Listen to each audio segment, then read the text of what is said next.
Imagine it's 10 o'clock this morning, and by tonight, you no longer have a home. Not tomorrow. Not next week. Today. The locks have changed. The lease is over. The couch you were staying on is no longer available. Where do you go? Most people think homelessness begins with sleeping outside. It doesn't. It begins with one terrifying realization. You have nowhere to return to. Hour 1. At first, you don't panic. You tell yourself, I'll figure something out. You call a friend. No answer. You text a family member. They're unable to help. You search for hotels. They're more expensive than you remembered. The clock keeps moving, even though your plan doesn't. Hour 4. Now your belongings become your biggest problem. Suitcases are heavy. Boxes are impossible. You start deciding what stays and what gets left behind.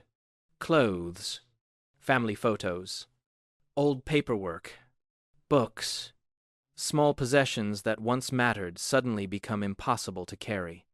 You're not choosing what to keep. You're choosing what you're willing to lose forever. Hour 8. It's late afternoon. People are leaving work, heading home, cooking dinner. Meanwhile, you're searching for somewhere to spend the night. The library is closing. Coffee shops don't want customers sitting for hours. Parks begin to empty. Every place that felt public this morning now feels like somewhere you don't belong. Hour 12. Darkness arrives. This is when the situation finally feels real. You aren't deciding where to sleep comfortably. You're deciding where to sleep safely. Behind a building? A park bench? A shelter if there's space? No option feels good. You're simply trying to find the least risky one. Hour 16. You barely sleep. Every sound wakes you. Cars. Footsteps. Voices. You instinctively reach for your backpack, making sure it's still there. You don't realize how exhausting it is to stay alert until you spend an entire night unable to fully relax. Hour 20. Morning finally comes.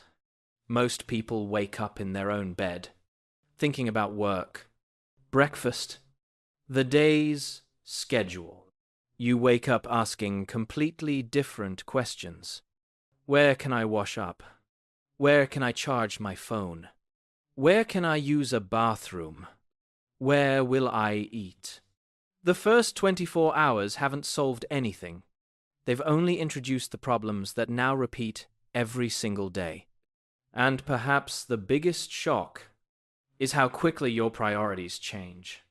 Yesterday, you worried about bills, emails, appointments. Today, you're thinking about water, food, sleep, safety.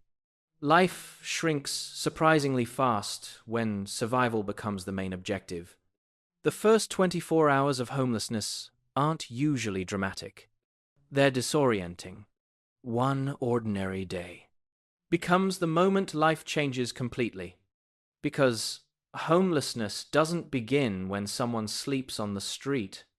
It begins the moment they realize they no longer have a place to call home. And from that moment on, every new day starts with the same question. Where do I go now?